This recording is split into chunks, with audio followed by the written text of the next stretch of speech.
So, good day, sir. So, now we proceed to PISO and PIPO Shift Register Group Report. So, today I'm joined with Mr. Manalo, Mr. Orlino, Mr. Saison. So, let's proceed to PISO Register. So I am Raven Orlino who gonna explain the Piso Shift Register. So what is Piso Shift Register? Piso means a parallel uh, parallel input serial output or tinatawag natin piso or piso shift register. So dito makikita natin na we used a 4 JK flip-flop and then 3 shift registers and then meron tayong 4 inputs and also a board or tinatawag natin sa loob niya na load and shift and then yung clear and ginamitan din natin siya ng clock para mag-count yung ano natin, piso shift register and then yung serial output. So, paano ba nag-work yung piso shift register? So first muna, what if ginawa natin to yung mode natin no na 1 na dito. So makikita natin kasi dito na zero yung ano natin mode which is ito. Yan, which is yan. Pero what if 1 muna yung nilagay natin dito, which is kapag 1 ibig sabihin ng load, kapag zero means shift. So lagay muna natin na 1. Ayan, imagine na 1 yung nakalagay dyan. And then makikita natin dito sa taas na meron tayong 4 inputs which is the input D0, si D1, D2, and D3. And then, what if, di ba, nilagay natin is 1. So makikita natin dito sa taas na yung inputs natin na apat is 0, 1, 1, 1. So kapag ganyan, lalabas dito sa shift natin no dito sa baba which is yung sa JK flip-flop natin na apat na ang magiging input niya lang is imagine na yung etong nasa taas natin na input is bababa lang dito sa for JK flip-flop natin. So imagine natin na yung 000 na apat dito sa JK flip-flop is gagayahin lang niya kung ano yung in-input natin dun sa taas. So makikita natin sa input D3 0 siya. Ayan. And then sa input D2 is 1. And then input D1 is 1 din. And then input D0 is 1. So ganyan lang nagwo-work yung ano natin kapag naka-load siya. Pero paano magkakaroon ng serial output? So sa serial output, once na nakita niya dito na yung first JK flip-flop natin, yung JK flip-flop 1, which is ito, is dun niya mababasa na ilalabas siya sa serial output is 1. Pero, paano naman kapag shift or 0 yung in-input natin dito sa mode natin? So, burahin muna natin since na-gets na naman natin itong load. Yan. So, dito, nag-work lang yung piece of shift register na parang minumove niya lang yung data from most significant bit to lowest significant bit or yung LSB natin.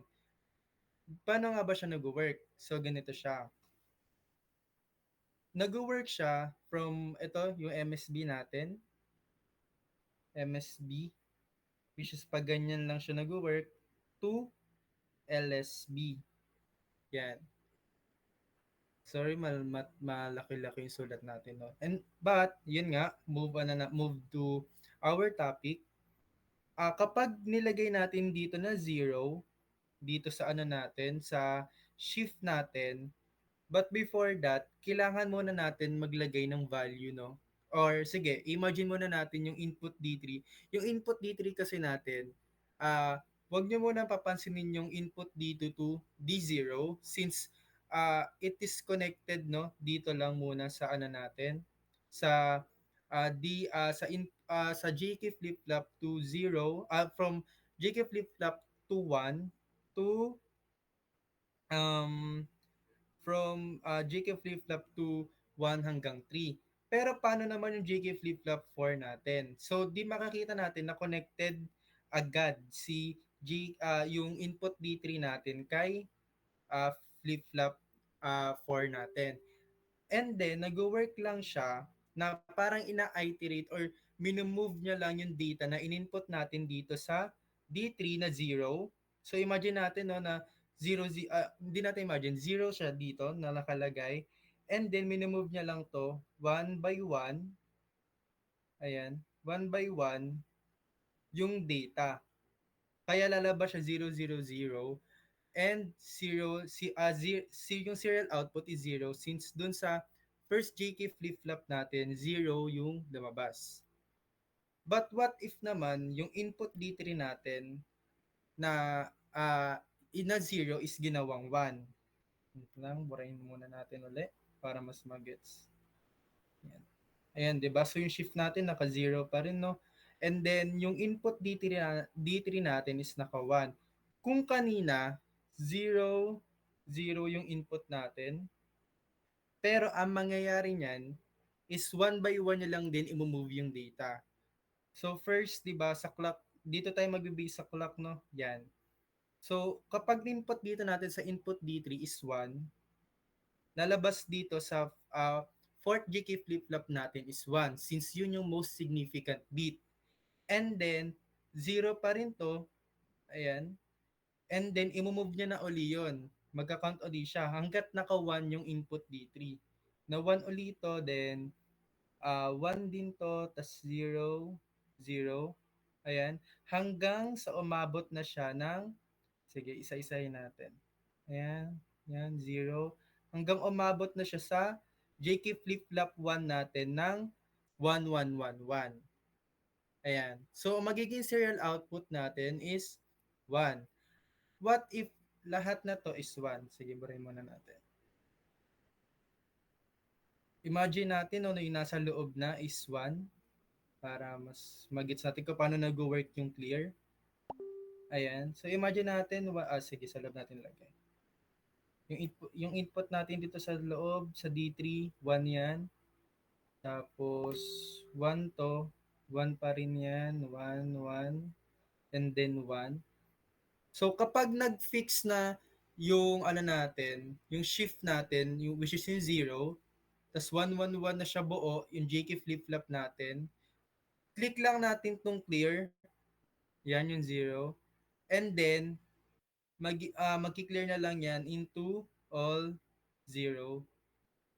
So magiging output pa rin niya is 0 since cleaner natin yon. So, yun lang naman yung sa ano natin, sa piso shift register. So, yung next naman mag explain is si Mr. John Godfrey Roleta. So, nagkamali lang siya. Ako po talaga yung mag-e-explain. So, next natin is yung Pipo Ship Register. So, basically, same lang naman to sa sinabi lahat ni Raven. Ang pinagkaiba lang bukod sa name saka yung output. So, means ng Pipo is parallel input, parallel output, which is itong makikita niyong mga to. Itong mga to, yung mga parallel natin. So, same lang sa sinabi ni Raven. So, di ko na kailangan masyadong explain siya. So, for example, itong 0010. So, once na mag-load tayo or iwan natin to, itong mga input natin is mapupunta dito. So, yan, 0010. Then, pag siniro natin ulit ito, is I mean, pag naka niya, automatic na rin naman yan. Mapupunta dito yung 0010. Then, pag siniro na natin to, magka-countdown na siya. So, basically, pupunta siya from 0010, 0000, 1, then 0000, and so on hanggang sa mag zero na lang, flat zero na yan. So, may way pa naman tayo kahit na naka-ano siya, kahit na naka-ship siya. Madadagdagan at madadagdagan natin yan using this person. Yan. So, madadagdagan natin yan. Kunyari, nag-ship siya na nag-ship. Ship ng ship siya pa right. Hanggang mag 00 na siya. Then gusto mong mabago yung pinakauna niya, input ka lang isa dito, tapos automatic dadagdag yan. So, 00 magiging 1000, tapos magiging 0101, ay 00. 0100, tapos pag nagdagdag ka ulit, magiging 1010, ganyan, hanggang sa trip mo. Pero, yun ay kung dadagdag lang yan ng naka-shift kung ito ay naka-high or yang makikita niyo naka-green. Kung yan ay gan'tong itsura lang, wala, hindi yan magdadagdag. Kung ano siya, kung 0100 yun pa rin yan, hindi yan mababago. So yun lang yung para sa Pipo. Next natin is yung isang Pipo. Pipo! Papaliwanag ni Mr. Godfrey. So yun, ako na, legit na to. So, itong Pipo shift register namin na to. So, kung makikita nyo, wait lang. Saan yan? So, ito. Itong Pipo shift register namin na to is ginagamitan siya ng, instead of yung MUX, ang ginamit namin sa kanya is and. Another model lang siya nito. Actually, same model, same model, pero different function siya. Since instead of mag-shift siya, ang ginagawa niya lang is naglo-load. So, kung mapapansin nyo, wala siyang load. Kumbaga, yung zero niya, it means nakapatay. So, I think that's it. Kasi, same lang rin.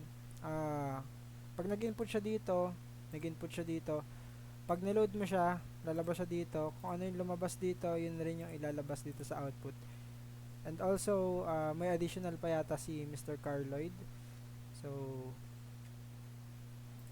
ayan. So, ano nilang, additional lang or clarification.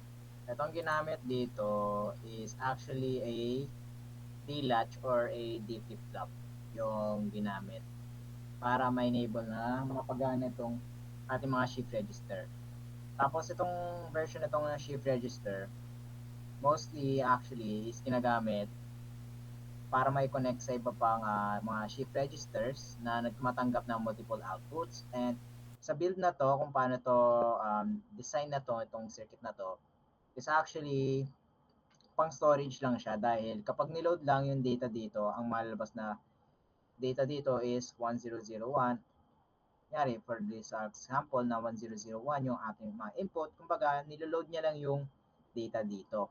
Yun lang ang kanyang ginagawa, hindi siya katulad ng ibang shift register natin nakita na kaya niya i-shift or i-move yung data na ating in-input. Whereas this is niloload niya lang yung data using AND gates only at hindi gamit yung multiplexer, and meron tayong mga function na clear kung saan i-clear niya lang yung data and so on and so forth.